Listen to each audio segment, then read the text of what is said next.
Todos buscan sentirse mejor. Reduce el azúcar, gana energía real. Baila tu canción favorita, ponle ritmo a tu vida y disfruta de la energía.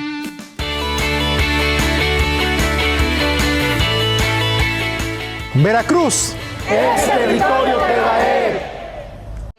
Hoy se enciende la chispa en tu mirar con cada paso. ¿Qué pasó en Mesoamérica después de la caída de México Tenochtitlán en 1521? Muchas veces se nos dice que ahí terminó la historia, pero en realidad ahí comenzó un proceso largo, violento y desigual que duró más de 3 siglos. Este video te ayudará a entender cómo los pueblos originarios resistieron, negociaron y sobrevivieron a la conquista, y por qué esa historia sigue viva hoy en las luchas por la tierra, la identidad y la justicia. Tenochtitlán fue la capital del Imperio Mexica, un gran poder político y militar que dominaba a muchos pueblos mediante tributos. Tenía un gobierno fuerte, una religión central y una red de alianzas, pero también muchos enemigos. Por eso, cuando llegaron los españoles, no conquistaron solos. Se aliaron con pueblos como los totonacos de Zempoala, en Veracruz, y los tlaxcaltecas. Tras la derrota mexica, los españoles impusieron un nuevo orden.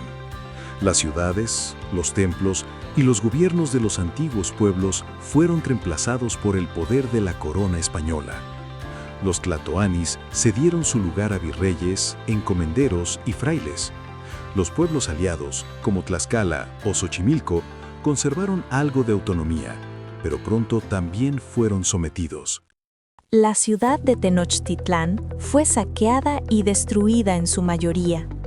La élite mexica fue desplazada o sometida y su último emperador, Cuauhtémoc, capturado y torturado.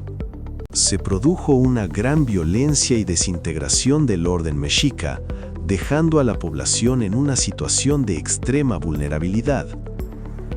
Las enfermedades llegadas de Europa fueron aún más devastadoras que las armas.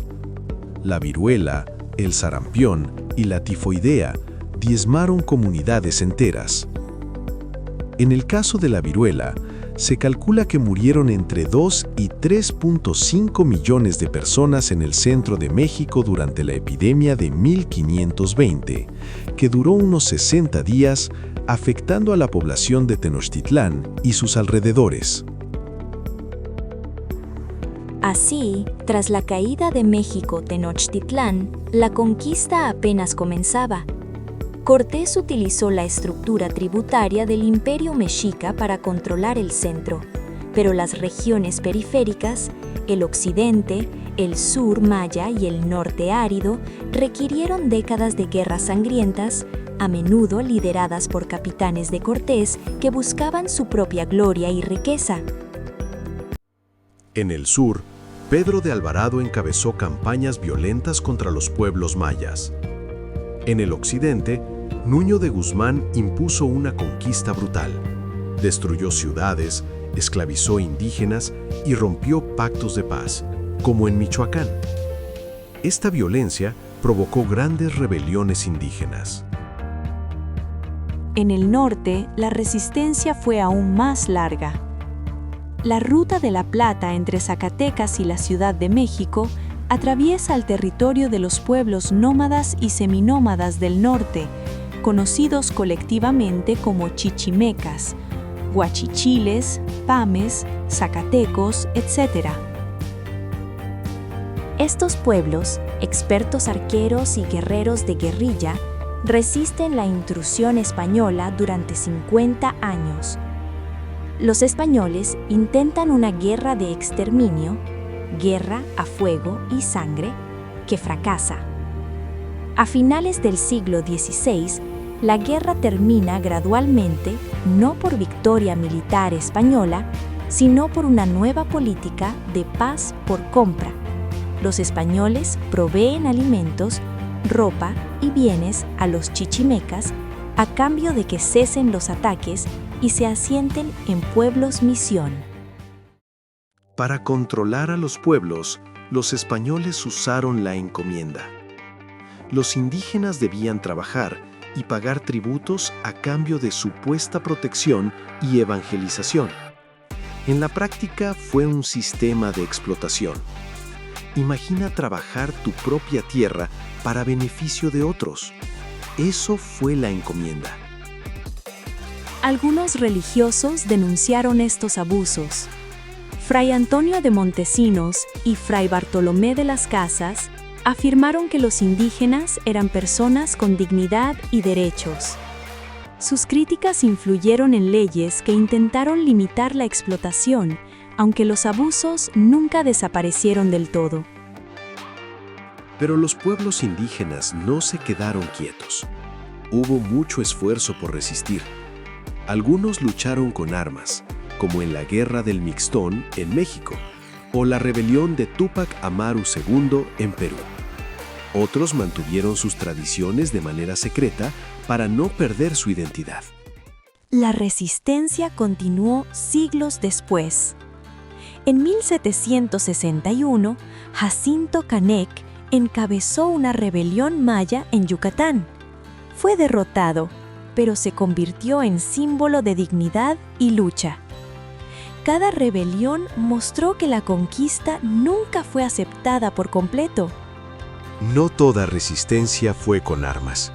En las lenguas, las fiestas, los rituales y las creencias, los pueblos originarios conservaron su identidad.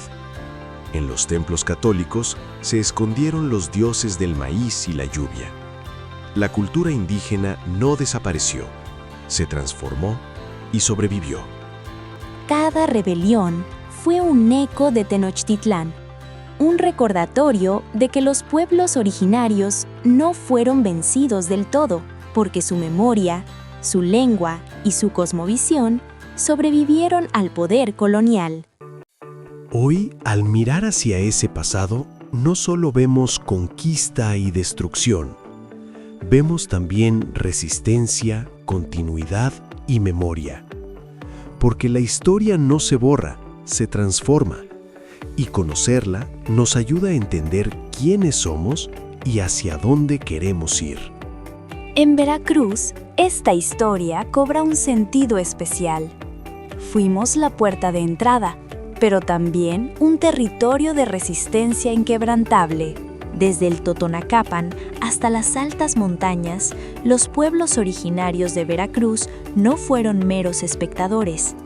Ellos negociaron su supervivencia y mantuvieron vivas lenguas como el náhuatl y el totonaco, que aún resuenan en nuestras aulas y calles.